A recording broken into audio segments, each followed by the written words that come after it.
Elle avait l'habitude d'envoyer des photos de ses randonnées et de ses cours d'arrangement floral, ce qui me rassurait sur son bien-être. Mais cela s'est arrêté. Mes emails sont restés sans réponse et les appels téléphoniques ne passaient pas. Quelque chose n'allait pas. Après avoir fini mon travail à temps partiel, je me suis rendue chez elle. Sa maison où je suis née est vieille, construite par mon père. Bien que le magasin ait été rénové plusieurs fois, l'espace de vie était principalement inchangé, réparé seulement lorsque c'était absolument nécessaire. En me garant dans l'allée au crépuscule, j'ai remarqué qu'il faisait sombre à l'intérieur. Pas de lumière allumée. Ma mère n'était-elle pas à la maison? Elle sortait habituellement, mais elle était presque toujours de retour dans l'après-midi. J'ai appuyé sur la sonnette, mais il n'y a eu aucune réponse, aucun son du carillon à l'intérieur. Peut-être qu'il était cassé? J'ai sorti ma clé et j'ai ouvert la porte. En entrant dans la maison, j'ai été surpris. Dans la faible lumière, j'ai vu une silhouette et j'ai involontairement crié. Surpris par ma voix, la silhouette s'est retournée. En m'approchant de la table où se trouvait ma mère, j'ai vu qu'elle tenait un petit sandwich dans l'obscurité. Il n'y avait rien d'autre sur la table, juste ce petit sandwich. Elle semblait différente de d'habitude, presque sans vie. Nous n'étions jamais riches, mais je ne pensais pas que nous étions dans une situation aussi difficile. Mes parents ont payé pour mon école professionnelle et m'ont aidé quand je me suis mariée. Ils ont même dépensé généreusement pour Heather. Je me suis senti honteux de ne pas connaître la situation de ma mère et de l'avoir négligée. J'ai pris la facture et j'ai payé la facture d'électricité. J'ai aussi acheté de la nourriture pour nous deux. Il faudrait un certain temps pour que l'électricité revienne. Alors, j'ai décidé que nous dînerions ensemble.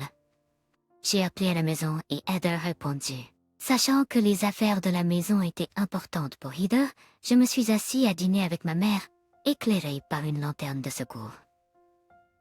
À la lumière de la lanterne, elle semblait mince et pâle, beaucoup plus âgée qu'avant, bien que cela puisse être dû à la faible lumière. Elle a souri faiblement, mais semblait apprécier le repas. Les grosses dépenses peuvent survenir simplement en vivant, surtout dans une vieille maison comme la nôtre. Les choses se cassent et ont besoin de réparation, et j'ai supposé que c'était là que son argent allait. Je l'ai simplement dit naturellement. En vivant séparément, je ne peux pas la surveiller, mais si nous vivons ensemble, nous pouvons partager les repas, et je peux l'aider pour les réparations nécessaires.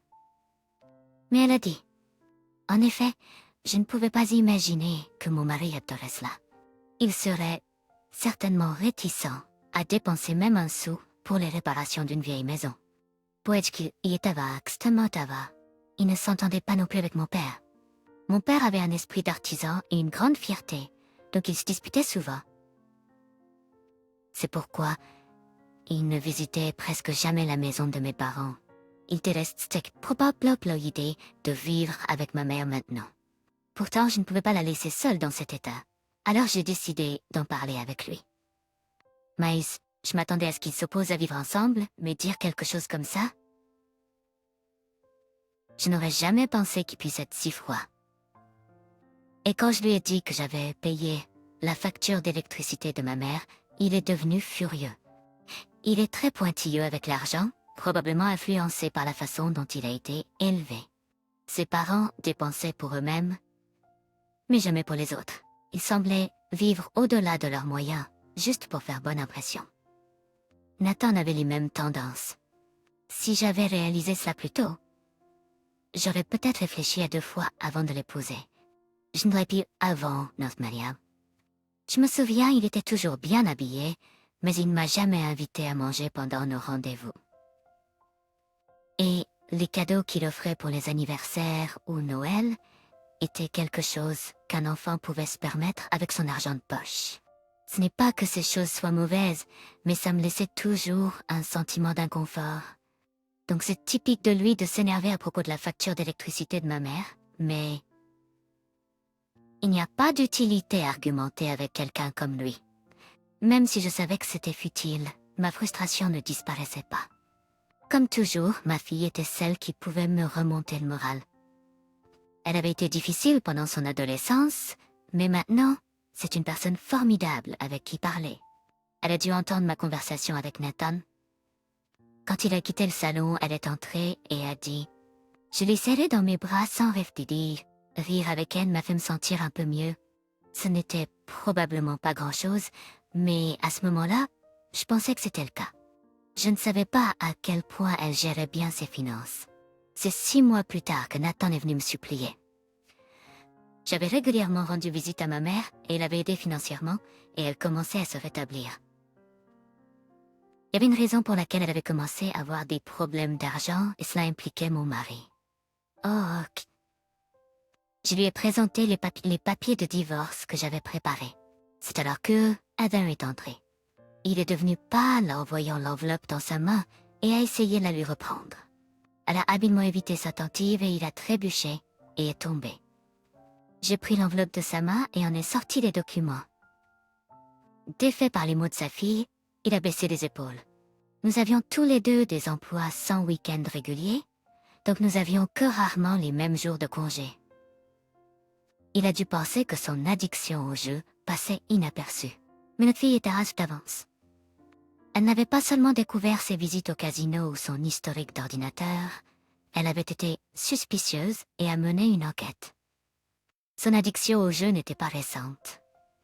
Quand j'ai vérifié son compte en banque, j'ai vu que son salaire était retiré presque immédiatement après le dépôt, ne laissant aucun solde. Je ne peux plus faire partie d'une telle famille. Alors j'ai demandé le divorce. Je suis retournée chez ma mère avec Heather. Nathan a finalement déménagé de notre appartement et est retourné chez ses parents, prenant des emplois supplémentaires en plus de son travail principal pour rembourser ses dettes. Après avoir vécu au-delà de leurs moyens pendant si longtemps, ils doivent avoir du mal à s'adapter à un mode de vie plus simple. Ah, quant au dépôt à terme de ma mère, il est arrivé à échéance. J'ai été surprise de voir combien elle avait testé. Elle m'a remis le livret. J'avais pris une décision. Chose sur moi. J'ai démissionné de mon travail. Mais la vie continue, il y a des dépenses et tout pour l'éducation de Heather. J'ai décidé de rénover la confiserie de mon père. J'ai une licence de cuisine et j'ai utilisé mon expérience de travail dans la section traiteur du supermarché pour ouvrir une épicerie fine. Au début, seuls quelques habitants et les clients réguliers du magasin de mon père venaient, mais peu à peu, plus de clients sont venus. Nantes, l'entreprise a bien fonctionné et elle est devenue de plus en plus occupée. Ma mère et ma fille m'ont parfois aidée. Ma mère s'est parfaitement intégrée, comme si c'était toujours son magasin, ce qui était en quelque sorte le cas. Elle a pris plaisir à travailler, se remémorant le passé. Je n'aurais jamais pensé reprendre le magasin de mon père. Je ne peux pas faire des bonbons comme lui, mais je prévois d'offrir des produits de l'épicerie fine et des bonbons. C'est agréable d'avoir une épicerie fine comme ça, n'est-ce pas?